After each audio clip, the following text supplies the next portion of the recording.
Hey guys, welcome to Blabbit. It's great to see everyone here. We're looking forward to another expert chat. We always have interesting discussions here at Blabbit. For those of you who haven't tuned in before, if you have, you've already experienced the Blabbit experience. But if this is your first time, we'd like to welcome you here. This is episode 78. So we're going long and strong here. For those of you who don't know me, my name is Paul Geiger. I am a public speaking coach and presentation expert out of New York City. And I help people get over their nervousness of public speaking, their lack of clarity with public speaking, and maybe some of those speech habits that are getting in the way and sabotaging their messaging. Ooh, we hate when that happens. Glenn, how are you? I'm doing well, Paul. How are you? Excellent. For those of you who may not be familiar, my name is Glenn Ingram. I've been working for the last 2 decades helping people ask better questions, listen a little bit better, so that maybe they could influence a person or two and actually be able to sell something. Good morning, Lane. How are you doing? Doing great. How you guys doing? Good, thanks. Great Would to you be give a quick introduction of yourself, please? Sure. So I'm Lane Houk, and I'm the managing partner of 2 different companies, Quantum Agency, which is a white label digital marketing agency for agencies, and then also Signal Genesis, which is a digital marketing software platform for marketing agencies. I have 2 boys and a wife. I've been married for I'll be celebrating 25 years this year. 2 boys, 19 and 21, who both play hockey. One is in college playing hockey at the University of Delaware, and my younger one just committed to the University of Utah this last week. So he'll be heading on to that next chapter of his life. So proud dad, and love business. I love, what really gets me going is I love helping our other marketing agencies not just grow their agency, but scale their agencies. Okay, now the terms marketing and branding get thrown around a lot, and I know that they're huge. They seem like huge mountains to climb for just about everyone, unless even if you've been in the business forever. It's always about reinvention and following, the basics, but also moving with the times. Can you just give us your distinction as you see it between marketing and branding? Sure. To me, branding is really about getting top of mind in the customer's mind. I think branding to me is really reinforcing the brand name, whether that's a product name, a company name, a name of a service that you provide. You have different brands. Even there's Procter and Gamble has multiple brands within their overall company or entity structure.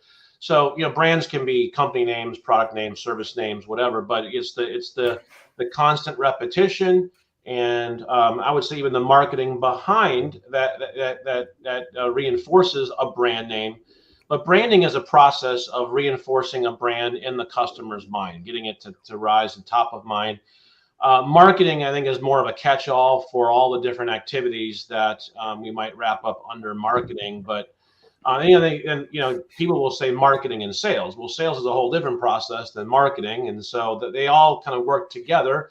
Branding and marketing help reinforce, produce sales, but sales is a different function than marketing. Marketing has several different kind of categories or subcategories. You have digital marketing or online marketing, and you have offline marketing, if you want to put them in those 2 categories. And then for us in digital marketing, Glenn would know, you've got SEO, you've got SEM, you've got content marketing, you've got citation marketing, you got all sorts of categories and subcategories that fall under that. But to me, the distinction between marketing and branding is all the activities that we do to market or to create awareness of a product, and branding is really specifically focused on the brand name, whether it's a product name or an entity name, and the process is there to reinforce that brand and create top of level awareness in the consumer's eye.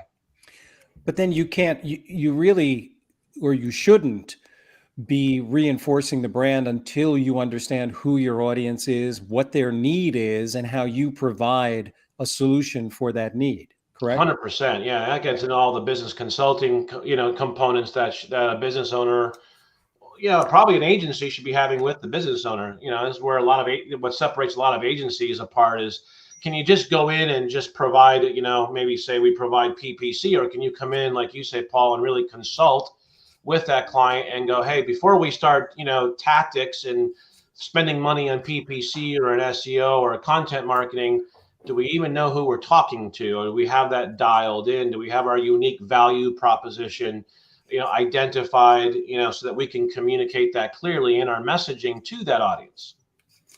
Well, and how often do you see that there is actually, we talk a lot about consistency, authenticity, and stuff like that.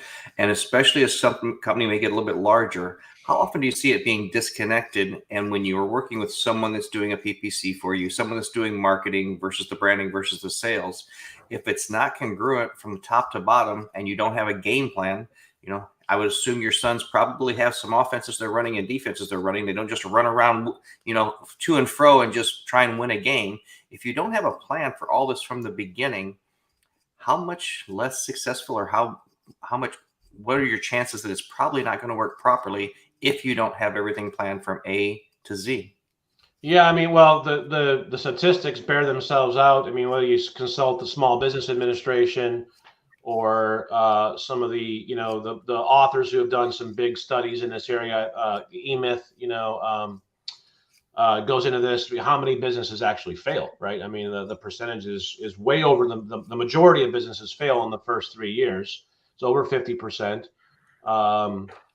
In the E-Myth, I think he says that Michael Gerber says that he estimated that it was as high as 80% fail in the first 5 to 10 years. So yeah, a lot of people are getting this wrong, right, Glenn? The facts bear that out. But to me, it's like, yeah, if you don't get this right, so I learned a great kind of principle from a mentor of mine, who learned this quote from W. Edwards Deming. Deming, is the father of systems, taught systems to the Japanese, and Deming taught that 90% of the result comes from the first 10% of the process. And that's pretty much, that principle is pretty much true in almost any application. And so in marketing and business, if you get your audience wrong, you get your keywords wrong, you get your messaging wrong, which are all kind of that first 10% of the process, then you can embark on a great PPC campaign and drive a lot of great traffic of the totally wrong audience, right? You've seen that happen before. So yeah, it's critical to get this nailed down before. And most businesses, let's face it, like you take the contractor niche, right? Whether they're plumbers, electricians, kitchen remodelers, whatever, they're all good tradesmen. They're experts in building, or in unclogging a toilet, or in wiring a house, whatever it might be. In fact, I'll throw doctors into this too, not just home contractors. My business partner yesterday said, why is MD really doesn't stand for medical doctor, it stands for marketing director. Why does every single physician think that they're the expert in marketing and want to control their own marketing? But yeah, a lot of business owners don't think through these things. They just know, I can go wire a house, so let me just put up some ads about wiring a house and go out there, and they haven't even considered the audience or the messaging, and can get it. What happens is you end up wasting a lot of time, a lot of money, and that's what ends up ultimately sinking businesses, because you can't waste time and money for too long and expect to be successful. Mm-hmm. So we really are, again, it seems like such a difficult thing to do, to really wrap your head around what has to be done prior to launching. And you brought up something interesting before. I know in this current age that we really, a lot of focus is on digital marketing, isn't it? So 100%. what kind of, just give us an idea of what some of the offline marketing is that people still participate in. For anyone who might be interested in, well, do I have to really dip my toe in the social media pool? Maybe you do, maybe you don't. Do you have experiences with that too? Yeah, in fact, I just got off with a business owner from this morning who primarily is in the lawn fertilization business, as a lawn doctor franchise. And like 90% of his business is coming from online. When he asks people who call in or he gets the leads and they call him back, how did you hear about us? It's invariably, online, Google search, something like that. But he is doing some postcards. We talked a little bit about that, and I said, how are postcards expensive in your mind compared to what you're paying for digital? He said, yeah, it's not cheap for sure. And what I underscored with him was that if you're going to do postcards, for example, and you're going to send postcards, let's say to 3 target neighborhoods as a franchise like that, I said you have to commit to that for at least a year. If you send 3 postcards to them, you have basically, you might as well just go flush the money you spent down the toilet, because you're going to have to send at least 7 postcards to them before you really start to see your ROI coming back off of that spend from postcards.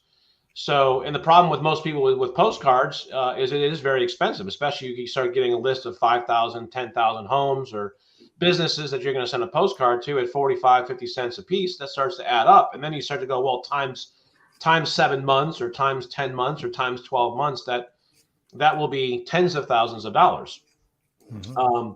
And so, a lot of people say, well, let me just try a postcard or 2, and they'll dabble in, they'll spend the money for a postcard or 2, and then they don't get any calls. And then they're like, well, that didn't work. The problem is that you quit 5 months or 6 months too early if you only did 1 or 2 postcards, because studies show you have to touch the customer at least 7 times. Gary Keller did this big research in his book, right? You're nodding your head, about the book, The Millionaire Real Estate Agent. And that the ROI dramatically changed after the 7th touch, and that for those who gave up in 1, 2, and 3 touches, they saw almost no result. So, yeah, I mean, billboards still work. Anything that drives traffic. But here's the one thing that's really changed in I think our whole culture and society is that all of those offline methods, whether it's a magazine or a postcard or a door hanger, the Lawn Doctor franchise, we do door hangers too. They almost all result in from an offline to an online transition, meaning even though they get the door hanger, they're still going to pick up their cell phone and go digital and then call that company, right? They're not going to get in their car like they used to and then go visit that company.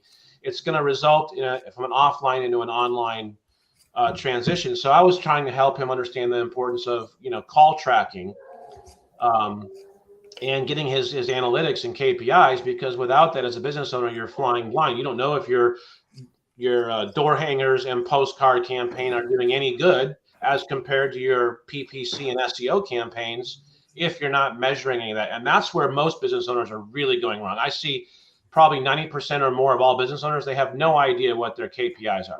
They couldn't tell you how much traffic they got to their website last month or how many search views their Google listing got last month. They just don't know. And that's critical. It's kind of hard to know if we win the game if we don't keep score, right? Yeah. And how to improve. Did we improve this month, or did we decline this month as compared to last month if you don't know? Well, something you brought up there kind of jogged something we've talked about from time to time, and that's the shelf life of a program or a process or something you're trying. How often do you see people fail because they don't give it 6 months, 9 months, 12 months? Like a larger company will say, we're going to have a budget of X. We're going to do this. We're going to do Y. We may do some testing and some tweaking, but we're going to stick with something for a period of time to know if it really works or if just our execution of that didn't work. I would say the majority of people, business owners that I've experienced, give up just before success. And whether it's a month or 3 months or 6 months before they were going to have success, it's usually, a couple months in advance. But yeah, I mean, I think I'm not sure if it was Napoleon Hill and Think and Grow Rich, but one of the books along those lines had the story of, the guy who was digging for gold and was digging and digging and digging and digging.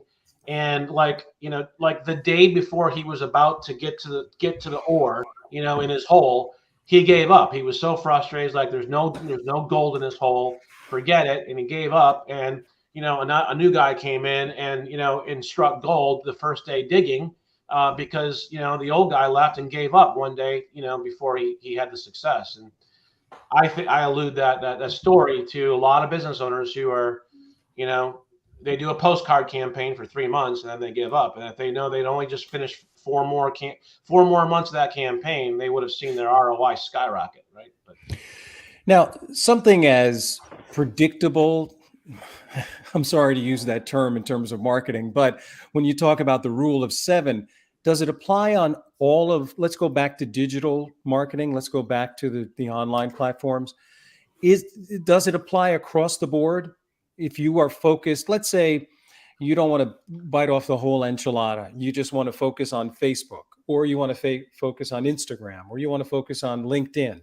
Mm-hmm. Does the rule of 7 apply regardless?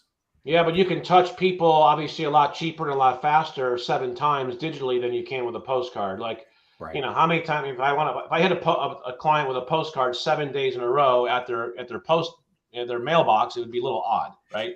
Mm-hmm. I need to stretch that out a little bit more. Digitally, I can touch people with an ad in Facebook, a retargeting ad, an email, all in a couple of days, and it doesn't even seem weird digitally, right? It's kind of almost like we expect that. So, yeah, but yes, to your answer, Paul, I find that, and sometimes more, digitally, we're bombarded, how many emails we all get and how many ads we see in a given day in our Facebook timeline or wherever we're traveling digitally. So sometimes I find digitally it needs to be more than 7. 7 was kind of the offline rule for postcards, any kind of offline marketing or traditional, print marketing was you got to touch that customer 7 times. I think digitally it's got to be a little bit more. And I try to contract the frequency a little bit more. Well, and don't you see from some of that stuff, like you mentioned, retargeting or remarketing, that in the average consumer's mind that isn't familiar with this stuff, when they see Paul on their Instagram feed, on their Facebook feed, and all these different places, they have the perception that, wow, this is the main person that handles service A, product B. This is the person I need to contact subconsciously. Yes. And so that's where you get into omnipresence, right? And so if Paul wants, as his audience nailed, and he wants to be seen as the go-to expert in that audience of people with the solution and UVP that he has for that audience, you want to become omnipresent in that audience, right? In front of that audience. So you want to appear everywhere. I mean, you want them to see you in LinkedIn, in Facebook, in emails. They want see them in videos.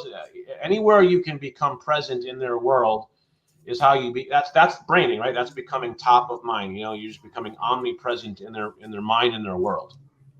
Mm-hmm. I find that in terms of people who have been reaching out lately, most of it is through Google searches, and then they're backed up by going to LinkedIn or going to my various Facebook pages. So, I'm doing my best to keep up, Lane. Yeah, I mean, the number of channels just keeps growing, right? I mean, that's what the explosion of digital over the last 10 to 15 years has just produced so many different channels, which honestly I think is good because, I don't know if you guys have felt it, but I've been extremely frustrated with Facebook as a channel. I mean, it's just the platform stinks. They're constantly changing things, the censorship, the weird, rules and banning. And, it just as a marketer, trying to help businesses and even now with us helping other agencies navigate through that, that ecosystem, it's frustrating and it sucks. And so I like that there's other channels that are becoming other opportunities. TikTok is the new channel that's got lots of opportunity. People are talking about. I personally am not playing in that world because of ownership and the data and the sharing of data, or that TikTok is known for. So I am not just choosing not to play in that channel for principled reasons. But yeah, I mean the number of channels just keeps growing and growing, and I think that's a good thing because for marketers, you can go in and target specific audience. Like the LinkedIn audience is way different than the Facebook audience, right? I mean, the mindset in LinkedIn is different than the mindset in Facebook. And so having these different channels does allow us as marketers choices to find different audiences and different people, and also different audiences with different, mindsets. Well, and you talk about platforms and audiences, and I see that's where a lot of confusion is from some marketers, and especially with business owners. When you start talking about TikTok, when you start talking about Instagram, and it's really, if you don't know the audience on there, if you're a reverse mortgage person, TikTok probably isn't for you. Exactly. Right. Good example. But if you are credit counseling, helping people with credit repair and stuff like that, then those are maybe good avenues. So what I find interesting is we refer to it as shiny object syndrome. You've seen it before. Someone calls and says, "Oh my goodness, you should be on Instagram. You should be making all this money. You could be on TikTok making all this money." Well, someone may, yes, but everybody is a blanket theory. No, not really. And to Paul's point, Google really still is the dominant elephant in the room. And it's driving 90% of all traffic. Like, I mean, if you want to go and, compete for the traffic on TikTok or on Facebook, fine, but Google still has the highest intent searches and traffic, and drives the highest intent traffic to businesses still. So, I still try to help businesses really dominate and focus on Google first. Once you're dominating there and you've really maximized that, then let's go find some audiences in TikTok that might work, or some audiences in LinkedIn that might work. But, to your point, Paul, Google still is the place to really focus, because it does drive the majority of commerce to the majority of businesses. Now, this is interesting, and I want to throw this out to both of you. The idea that every business owner, every business needs to carve out its own niche where it fits. But I have received marketing advice, which is look at your competitors, see what they're doing that's succeeding, and just replicate that. So there is, you were just talking about certain products being able to be sold well, knowing your audience, or really kind of assuming that, yes, this will sell well on this platform, this won't. But isn't there some advantage to being creative and coming up with something that nobody else is doing? But at the same time, how do you balance what's working in the marketplace? I mean, you do your research, but is it an either or is it a little bit of both? Maybe a little bit of both. You ever heard of the book Blue Ocean Strategy? Great book. Highly read. It's older now. I mean, I've read it. I think I read it back for the first time like in 2005 or 2004, 2006, something like that. Mm-hmm. Written by two Harvard professors. But Blue Ocean Strategy talks about, and they lay out a framework in the book of how to get out of the bloody red oceans of competition, and how to kind of launch into the blue ocean where you make your competition irrelevant, and you literally create market demand, right? So Blue Ocean Strategy talks about how to look at competition and similar offerings to yours, how to adopt, similar offerings into yours that the marketplace or the audience might like, mm-hmm. And how to kind of create this new space that's uncontested. It's the Blue Ocean Strategy, to create uncontested market space. So, Paul, that's your, hey, being creative, and let's get out of the box, and let's, maybe compete out here in a place where we don't really have any competition, because we've kind of created this Blue Ocean Strategy. So yes, I'm a firm believer. So Signal Genesis, our software platform, is a Blue Ocean Strategy. Okay, we've taken components of different successful offerings in the marketplace that work functionally or are attractive to our audience, and we've compiled multiple components into one new offering that is completely new and makes our competition irrelevant, because we have no competition. We have literally a platform that is uncontested, right? We've created uncontested market space. And we went through a Blue Ocean Strategy framework to create that. So yes, I believe in creating that uncontested market space, the Blue Ocean Strategy, while at the same time, I'm also cognizant that there's nothing new under the sun, right? That scripture, there's nothing new under the sun. But there is, and you can create new things. And so I think, like you said, combining a little bit of both. There's a lot of people out there that are great to copy because they've been successful. So you don't have to reinvent the wheel. But at the same time, if all you're doing is just making a little bit better widget, and you're relegating yourself to competing in the bloody red oceans of competition. Okay. Right. But if you take what's been successful with your competitors and you actually go through the blue ocean strategy framework, you can create this new solution, this new product, or this new offering that literally creates uncontested market space and makes your competition irrelevant. Well, I think one thing that's interesting, when you have a marketing company that maybe is just based in North Carolina, just based in Chicago, Illinois, if you work with someone there, I think it's a lot simpler because you're going to have similar messages to people in your area. But when you start getting larger like Lane is and you start working coast to coast, the message you send to Kansas City, Missouri is going to be different than the message you're going to send to Miami, Florida, or to Los Angeles, California, because you have different backgrounds, different things that are important to people, and different things they're going to resonate with. I mean, I still do a lot of work back in the Midwest. So if I'm in the Midwest, I want a family picture of that company up there because it's still family oriented, team oriented, social oriented.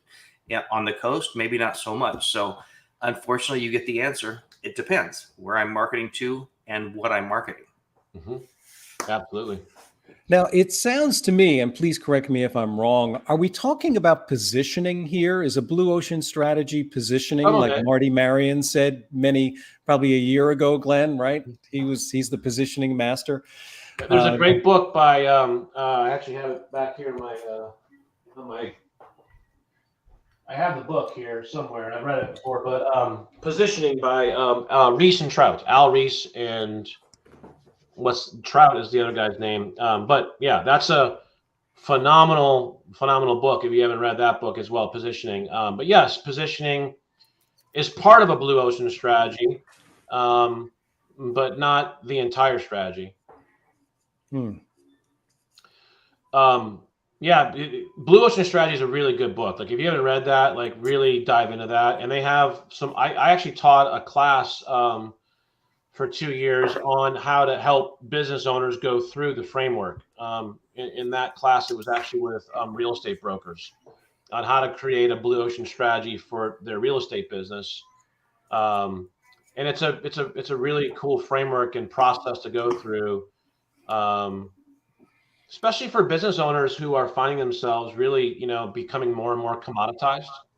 When you're in a business where what you're selling has become a commodity, you've got to look for a blue ocean strategy. Otherwise, you just keep competing on price and price and price and price, and that's bloody and that's not fun. Hey, Paul, we have a couple comments from Lisa David Olson. She said LinkedIn has become clicky. Her most recent speaking engagement came from a mailing she sent out 3 years ago. Go figure. Someone saved the mail for 3 years, right? Yeah. And she asked, what was the second book recommendation her video hooked up? So Blue Ocean Strategy we've talked about. We've talked about Positioning by Rees and Trout. Some of these foundational books for me are those two, and then also Good to Great. Is a really, really good business book, and the principles in that book were foundational for me. The hedgehog concept, the concept of getting the right people on the bus and in the right seats. As a business owner, hiring and firing, and determining, where people should be, in what seats, in what roles. Having tools like a Colby test or DISC testing, personality testing to really figure out when you're hiring, what personality profile am I dealing with? Is this going to be a good fit in the role that I'm considering them for? So many business owners and even agencies I know that don't even they have no process in place for hiring and getting the right people on the bus and in the right seats. And as a business owner, if you get the wrong person on the bus, that cancer can kill your business or your culture very quickly. So is that advice that you provide through both of your platforms, or do you just advise, you just say that this is something that does need to be in place in order to make this work? Yes, mostly advice. When I'm helping agency owners. When I was dealing with businesses when I had our generalist agency, I would provide that in a more of a consultative relationship with the business owner. But we also do sell the disc test on our white label side. So when we have agencies who want to be able to, get a disc test for a new potential candidate, we have that service. But mostly, no, we don't. This is just me regurgitating, 20 years of lessons I've learned as a business owner, and from mentors I've had and books I've read that have really shaped, who I am today. Well, when you mentioned kind of mentors, learning from people, and you mentioned earlier offline to online, I find it interesting that people who studied Dan Kennedy, who was a guru for the direct, and you take and haven't thought about taking those same concepts and applying it to online, are really missing out on a wealth of knowledge of using the same tactics, the same touch points and stuff like that digitally versus old school via mail and whatnot. Yep, 100%, Glenn. Yeah, you're right. So if anyone else is looking for a book, read some information Dan Kennedy sent out there. He was great at building trust before asking for a sale. Have you heard of the Dan Sullivan question? Yeah, that's that conversation of trust, right? And what does it need to look like, in a year from now, or 2 years from now, or 3 years from now, in our relationship as a provider for you. Like if I'm an agency providing, marketing services to Glenn's business, Glenn, what would it need to look like, in 2 years, for you to consider our relationship and what you're looking at engaging us for to be a success? Just having, and then really pulling people out, and what does success look like to them, and talking to them. That's another great book, the Dan Sullivan question. Yeah. If you don't know what your client's expectations are, it may be difficult to meet them, or it may be easy to meet them. Maybe their expectations aren't high enough. But yeah, I think what you're saying is kind of similar to what we talked about with Bill Huff last week, Paul. The more you do a consultation, the more people talk. Is really what separates great consultants, great agencies from the other ones that are just trying to sell you a product or a service. Right. So let me ask you an experiential question, Lane. In your experience in marketing and branding, can you recall what one of the biggest challenges was for you, or maybe one of the most challenging clients to work with has been? You can leave out the names of the innocent, or leave out the names to protect the innocent. Right. I don't really have, you're always going to have, personalities to deal with as an agency. Some customers are more difficult than others. I'd say the biggest challenge that I've had in that I still have today is producing great content. We have content writers, I have a team, that work for us. But content is always a big challenge, and so is reporting. So in the agency world, in my world, reporting is a big pain, and so is reporting to the client, right? How do you report value? How do you report what activity? How do you report results? How do you report all of these things that are encompassed in digital? You got web traffic and Google My Business searches and phone calls and emails and lead forms and LinkedIn and Facebook and Twitter and Instagram. And you just go on and on and on, right?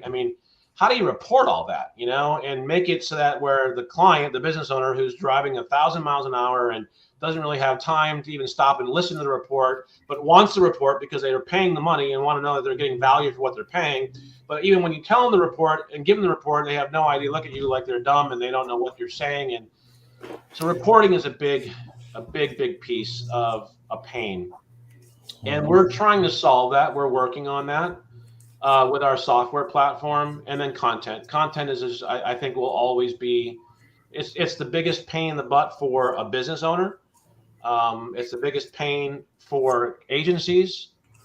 Is just, how do you produce great content on a regular basis that's engaging, that's keyword rich, that's optimized for the search engines, that brings people in and makes them want to read it, but also is good for the search engines. That's just challenging, month over month over month. We could do it once, but try to do it month in and month out, either as an agency for a business or as a business owner yourself trying to do that. Well, I do have similar experiences, but from my point of view from my perspective. And when I hear you describing all of that, I think about the work that I've done with some advertising technology companies where they are tasked with having to create the narrative that they then deliver to their clients in their QBRs. And that's a big deal, because the bottom line is, all right, did you make us more money? I mean, that's basically where the client is coming from. But yet, that if that keeps happening over and over and over, it becomes a very, very predictable and boring story. So yes, you're taking this huge amount of data, but then you're weaving it into a narrative. And that's really, that takes someone who really knows how to think and articulate and communicate and can type that out. I mean, that is not try to find the person that's really good at that. I mean, that's a very hard role. If we're talking about getting the right people on the bus in the right seats, that role is very hard to fill in an agency.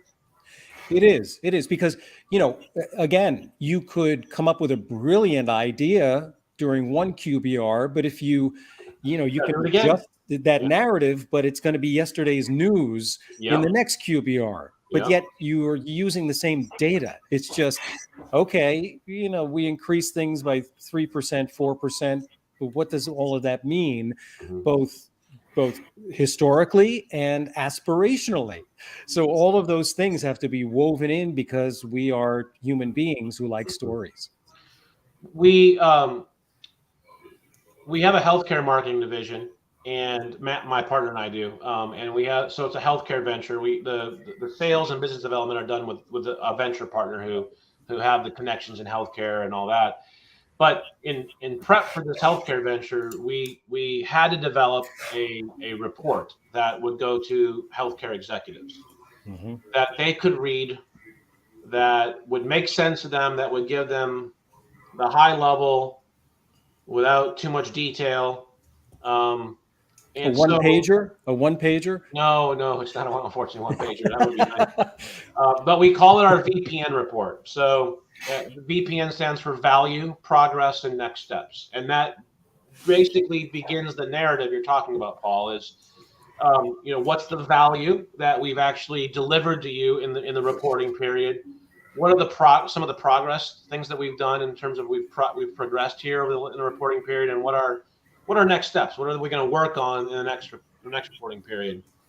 So I'll leave that out there for the audience. I'm not going to share what we put in there, but the VPN report is part of our journey into trying to nail this, because it is I think the biggest pain point in the digital marketing agency world is reporting what you're doing, and the data and the analytics and the value and the tasks and the activity. How do you deliver that to a client where it's not just a boring, meaningless amount of dribble every month, right? It actually means something to the client, and they want to actually read it and go through it, and it will actually help convey and communicate some real value to them.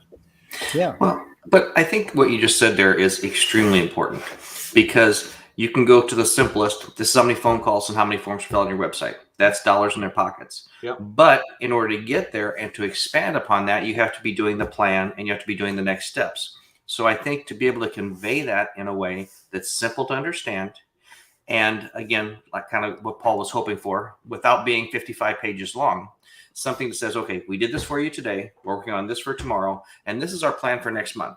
And I think if you're not conveying that to your clients, whether it be a video call, something they can go on through and do that stuff, you have the propensity to have distrust.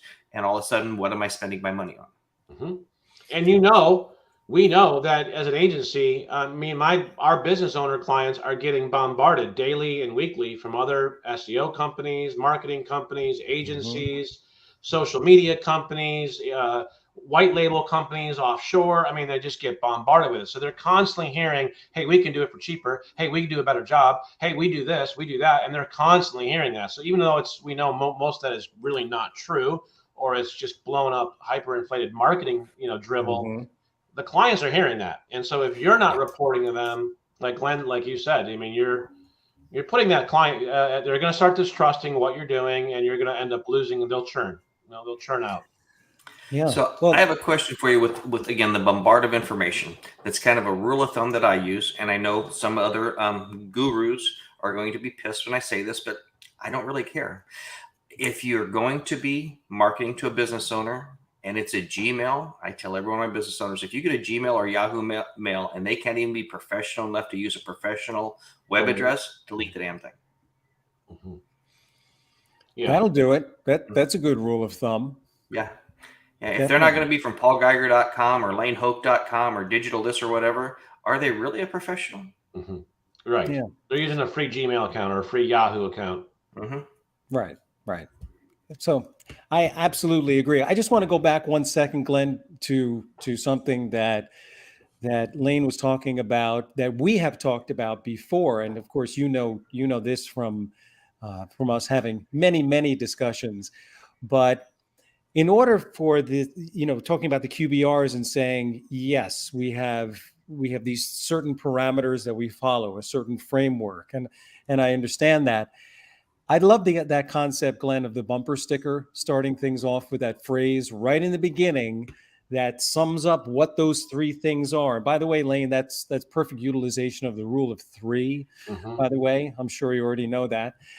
Just in terms of public speaking, is having those three components be a part of it. But then when you layer an opening phrase that piques curiosity and then is answered by unpacking those three buckets, that's going to keep people interested. So you're right, coming up with the content, and I'm not saying, oodles and bags of content, but even coming up with that opening phrase that intrigues and piques the curiosity, I think that's the difference maker. 100%. And that's what I teach, that's what I coach, and that's what I've seen results using. Yeah, I mean, and headline, right? That first. Yeah. I mean, if you're a speaker, it's that first sentence. It's do you grab the audience, or do they all of a sudden start to yawn immediately because of what first came out of your mouth? So in a marketer, if it's that headline that they're reading, I mean, yeah. Right. I use bumper sticker because people tend to be too long-winded. Mm-hmm. True. So I go, bumper give it to sticker me length. short. You know, bumper sticker length. Yep. That's right. The bumper sticker. It's, the headline, the title becomes run on. So like, no. And that's just from experience, from working with people, right, and going, no. It's got to fit on the back of a car bumper. Mm-hmm. Yeah. So again, back to kind of what we were talking about. As you mentioned, people are getting bombarded with information. What are some good ideas, some good things that you can share with business owners out there to maybe will raise some red flags so they know if this email, if this message is worth their time, or maybe some that are going to definitely be glaring that you should stay away from?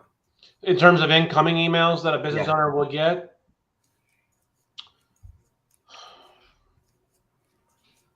Honestly, probably all of them. I mentioned that word omnipresent, a little bit ago when we were talking about. So, like, I ignore most emails, right? Just because most email is just junk, and even the ones that aren't junk, it's just such a noisy space. It's a fine space to just come across my radar, but if you're going to get my attention, you're going to need to get it in more than just one channel. Like, you're going to have to hit me, not just an email. Like, you're going to have to show up in probably my Facebook timeline, maybe my LinkedIn timeline, and maybe even drop me a ringless voicemail. So it's that omni-channel, omnipresent. That's how you're going to get people's attention. And so if I'm a business owner and I'm looking at, let's say I'm looking for a new marketing agency, I'm not going to pick the marketing agency that sends me the most emails. Email is just one channel. It might help me become aware of you, but do I see you anywhere else? Are you an expert? What's special about you? I think the average consumer does this almost instantaneously and intuitively. Like, we look at the review rating, we look at their website, we make a very quick judgment. Does their website look professional, or does it look like it was built 15 years ago on front page? We draw these quick conclusions just in a flash of an eye by looking at things and these visible cues. Right. And so I think the average consumer just is really already trained to like, you're not going to get my attention just through email. Like, you're going to have to appear in multiple places. You might have to have a better looking ad than the competitors. Maybe there's something funny. I always like humor. Like, you get me laughing, you're going to catch my attention. So can you use humor in what you're doing? But omni-channel, omnipresence is what's going to get my attention, not just an email. I don't know if that answers your question, Glenn, but that's me and how I look at things. Sure. Now, I don't want to make this sound like a cautionary tale, but doesn't every interaction you have with either email or some platform, some social media platform, doesn't it ding somebody's software somewhere? Big Brother is always watching. I mean, I hate to be the person who sort of pulls the lid off the whole bucket, but that landscape is changing with cookies. So some of that is changing with the cookies, and what Google's doing with browser cookies. So some of that's already changed, but yes, there's, we're advising business owners, you need to have a retargeting pixel on your website. Like, put that there so that every visitor that comes to your website gets put in a bucket that you're just going to follow around for 3 months with your ads, right? Like, and it's cheap. It's the cheapest form of advertising. Retargeting, ad impressions are, $4 per 1,000 impressions. It's nothing. And you're targeting people who've already come to your website at least once, and for one reason or another. You can install the retargeting pixel. You can install retargeting pixels inside emails, which is another. If you're going to use email, you can, you retarget, email opens. But yes, Paul, you're right. I mean, there's the data. There's so much data on us as consumers, which is why I say, it's not just going to be an email. Like, we're bombarded as consumers, and email is just a noisy space as it is, and a lot of it doesn't even reach the inbox.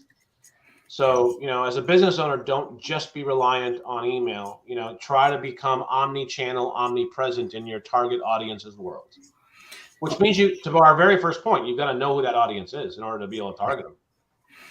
Well, and when you look at some of these platforms, it doesn't seem like they really have the integrity that I would want to do if I owned the platform. I saw a massage chair that was being discounted. There must be some new models coming out, because it seems like every major massage chair company out there is on sale right now. And just by clicking on one from the marketplace, now I've seen 8 different brands in the last 72 hours. What, Amazon Marketplace? What? It was on Facebook. On Facebook. Oh, yeah. So it looks like they're sharing their pixels, their cookies with other companies, basically. Sure. That marketplace data that Facebook gets is going to, they're being able to target you through the marketplace browser history that you have, or browsing history. Sorry. So yeah, it's always fun not knowing. You may be helping yourself and all your competitors by doing some advertising on these platforms. That's a very good point. We've started to address that with Signal Genesis, right? As businesses, we've gotten very used to putting our content out on Facebook, right? Let's just go make a post on Facebook. Well, you're going to facebook.com to leave your content on facebook.com, and then you drive your audience to your Facebook content, and then what happens, Glenn? You just said it. Facebook takes that browser and that user and sends them all sorts of competitor ads as well, because they're getting all that data. So as a business owner and as an agency, we need to look for ways to identify, target our audiences where they're not going to be so bombarded with competitor ads as well. And the best place you can drive all of your traffic is to your own website. Because there you control it. There you can put them in a retargeting bucket that Facebook doesn't even know exists, right? And so don't drive people to your Facebook page, drive people to your website. Don't drive people to your Twitter account, drive them to your website. And so with Signal Genesis, what we've done is we've started to allow people to take their Twitter feed or their Instagram feed or their Reddit feed and bring it into their website. So that if they want to promote their social content, well, promote it by sending people to your social page on your website, not facebook.com. Because of the retargeting that happens. So, and then all of a sudden, you've got a great user who went to your website. Now they went to Facebook, and now they're being hit with competitor ads. Oh boy. I There's think a this is a lot that show we goes should have into it. scheduled for 5 hours, Paul, not just one. Well, here's a thought. Here's a thought for anybody who has been maybe dabbling in this, because I mean we've really exposed how many moving parts go into this. Is it too late to get on the train, or is it the kind of thing where if you commit, if you do commit and you do work with the right people, you can get up to speed? Is that even is Yes, that even possible? I love new businesses, new brands. This gets us into maybe a little bit of a branding Mhm. component here, which what we were talking about. Unique brands rank really well in Google. So, Google and Googlebot, the algorithm loves brands. It loves brand names. Okay, it loves to distinguish Xerox from Coke, and Pepsi from Seven Up. It loves brand names, and literally, Google is in the business of assigning an entity ID to everything on this earth. I mean, whether it's a business, it's an animal, a person, place, or thing. Hmm. So Google loves brands and it loves entities, namely the brand name, right? Because that's what distinguishes the brand. So Google loves brands, Google loves names. And so when you have a unique name, you can almost instantaneously, like within a 24 hours, start ranking your website for your new business name. That's if you have a good branding consultant who helps you choose a good brand name to begin with, because most businesses start off with really bad names, and then they're competing against, I mean, if you come out with Smith Brothers Plumbing, I mean, how many Smith Brothers Plumbings are there out there in the United States and Canada alone, right? I mean, I don't know, but probably dozens to hundreds, just as a hypothetical, right? So Mhm. if you come up with a very non-unique brand name, you're really handicapped, because now you're competing against all the other people who are also have the same or similar name. Whereas if we choose a unique brand name for our company, Google Google immediately identifies it and distinguishes it. It's never seen that before. And you can search for brand names in Google, and then if you don't get any search results, or you get a bunch of like Chinese and a bunch of weird sites, that brand name is really untouched in Google's algorithm. Whereas if I type the brand name in and I get a bunch of similar company names in the search results, or a bunch of exact names, which happens a lot of times too, Mhm. that's a no-go for a brand name, because I'm going to be competing against all of them from day one just for my own brand name, much less keywords that are relevant to my business, right? Hmm. So unique branding, good branding, unique brand names is a really good place to start in Google. I mean, so no, it's never too late, and you can get brands ranking locally in 2-3 months for good keywords. It doesn't take long, especially in the local space. Like if we're going to go to a national, like you got a national brand, you got a product that you want to sell across the country. Okay, that's a much bigger commitment, a longer time commitment to get ranking, nationally for a product that you want to sell in every state and every city across the U.S. But if I have a plumbing business in, York, Pennsylvania, I can get ranking. I can get that business ranking there within 2, 3, 4 months instead of maybe 2 years nationally. So you get a unique brand name in a specific local geo area, offering a good, you know, in-demand service or product, and they can be driving online business within 2, 3 months. So then, where's the balance between having a brand name that does describe what your business is? Because you're talking about a new business starting up. We go to back to the example that always seems to pop up, which is plumbing. I've noticed that, Glenn.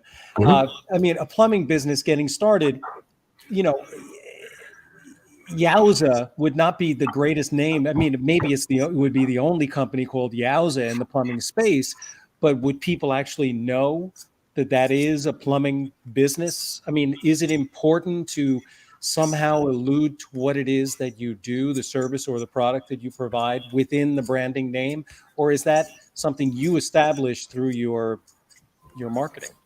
That's a really good question, and I believe the answer is either or. Um, and you kind of got to make a choice when you're in that process of choosing a company or brand name. Um, our minds, from a marketing standpoint, remember uniqueness, right? Unique things stand out, and when things stand out, our memory kicks in and we remember it. So it's easier to remember a brand name like Yowza because it's different, and if you had the brand name Yowza and you had a bright, lime green, color scheme or a hunter orange scheme, I'll probably remember that because it's got the bright orange scheme in a kind of a unique, weird name. Versus Smith's Plumbing. Very forgettable. Plus I know Jim Smith, Mike Smith, and Tom Smith who are friends. So it's not going to be as easy to remember Smith's Plumbing as it would be Yowza Plumbing, just as a hypothetical. But not it's branding and finding unique names is a really big challenge. Right? Try to go find the .com of any of these names that you come up with, and it's usually going to be 9 out of 10 names. Nope, already taken. Nope, already taken. And that was one of the rules that I put on that little card I shared, Glenn, in I think on the Facebook. Was rules for creating a unique brand name.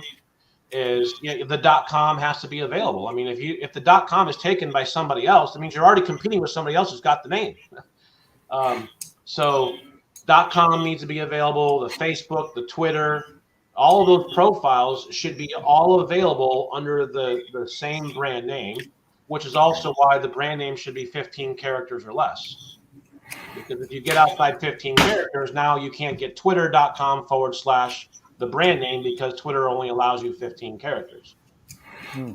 Well, and it depends on if you want brand exclusivity. It depends on if you ever have any or inclinations for a trademark. Because if you're a name like you just talked about, Paul, yeah. If you want to be York Tree Service, that isn't going to happen. You'll never trademark it. Nope. And you can get upset, but you can't do a darn thing about somebody else promoting York Tree Service. Exactly. And then try to distinguish that with Google, like, hey, we're the York Tree Service, not them. Right? Yeah. So now you've got this inner competition just for your own brand keywords, your own branded keywords, your brand name. You're competing against other people for your own brand name. We haven't even gotten into tree service keywords that have nothing to do with your brand. We're still just talking about getting Google to identify you as the brand for York Tree Service. So that when someone who gets one of your postcards for York Tree Service in York, Pennsylvania, and goes to Google and types in York Tree Service, doesn't find the one that's in York, Washington and York Tree Service, right? And call them instead by accident. Right. Especially since there are 3 Yorks in Pennsylvania. But that's another story. All right. I think Lane, it's yes. time. Yeah. Yes. Thank you very much for joining us. Thank you for sharing with us. If anybody would want to contact you, what's the easiest way to do so? You can go to lanehouk.com. That has contact way to get to me.